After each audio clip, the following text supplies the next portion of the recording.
Outra consequência disso, a alegorização de passagens bíblicas referentes a Israel, a fim de que pudessem ser aplicadas à igreja. Isso temos realçado bastante aqui.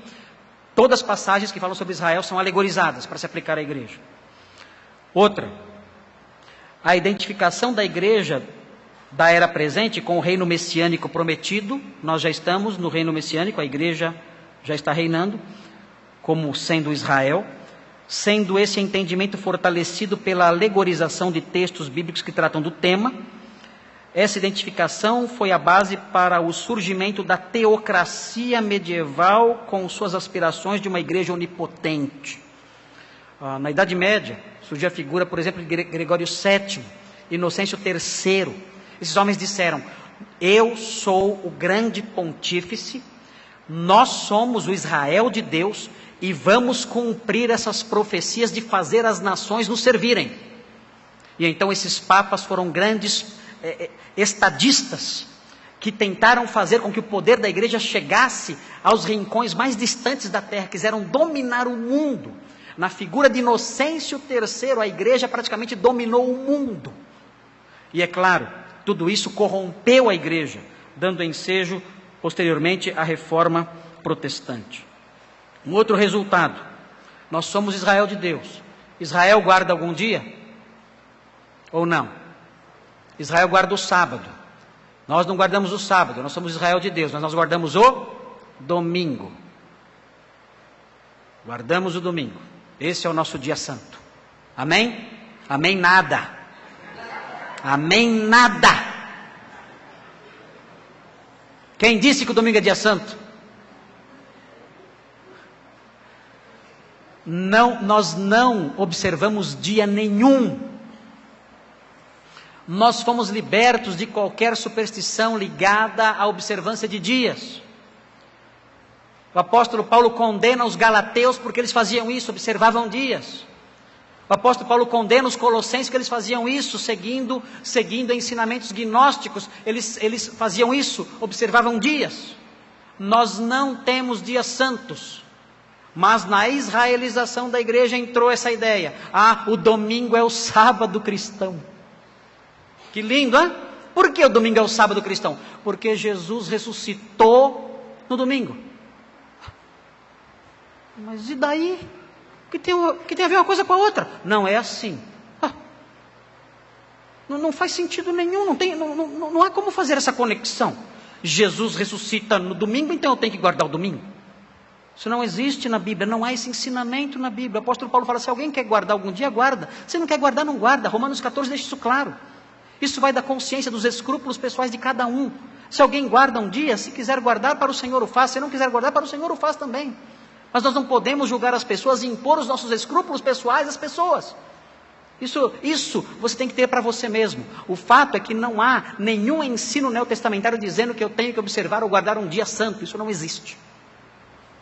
Isso é procedente da ideia de israelização da igreja. Quando eu era garoto, meu avô pensava assim: domingo é o dia santo. E eu queria jogar bola no domingo. Não podia. Ideias que foram entrando para a igreja e que não tem nenhum fundamento. É claro, irmãos, que nós temos que separar um tempo para o Senhor. É claro. Claro que temos que vir à igreja, é claro. Claro que temos que honrá-lo. Mas para nós, todo dia é sagrado. Todo dia é santo para nós. Todo dia para nós é o dia do Senhor. Todos os dias. Nós aguardamos um dia sem fim, um dia que não tem noite. Será o sábado eterno. Isso nós aguardamos. O sábado final, o sábado que não tem tarde. Santo Agostinho apontava para isso. Quando Deus descansou, vocês leem o relato de Gênesis, fala: e houve tarde e manhã do dia primeiro. E houve tarde e manhã do segundo dia. E houve tarde e manhã do dia terceiro. Aí chegou o dia sétimo. No dia sétimo não tem tarde e manhã. Quando Deus descansa, não tem tarde e manhã. Não tem a tarde e a manhã do dia sétimo. Sabe por quê? Porque o sétimo dia não acaba. O descanso de Deus é sem fim. O descanso de Deus é sem fim. Então nós temos, sabe o que é o céu? Sabe o que é o céu? Sabe o que é o céu, o milênio, o novo céu e a nova terra? Sabe o que é? É o sábado.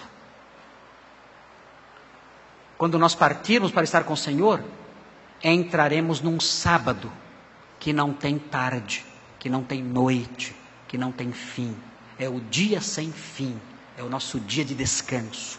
Aqui, todos os nossos dias são dias de trabalho, são dias de labores, de dores e de temores. Mais um ensino decorrente da israelização da igreja. A imposição da obrigação do dízimo. A imposição da obrigação do dízimo. O dízimo judaico aos crentes como um dever legal. Há igrejas que, se a pessoa não der o dízimo, ela é expulsa da igreja. Há igrejas que têm uma lista com o nome das pessoas. E eles preenchem um quadradinho. Então todo mundo vê se você está sendo fiel à lei de Deus. E no envelope está escrito assim: trazei todos os dízimos aonde?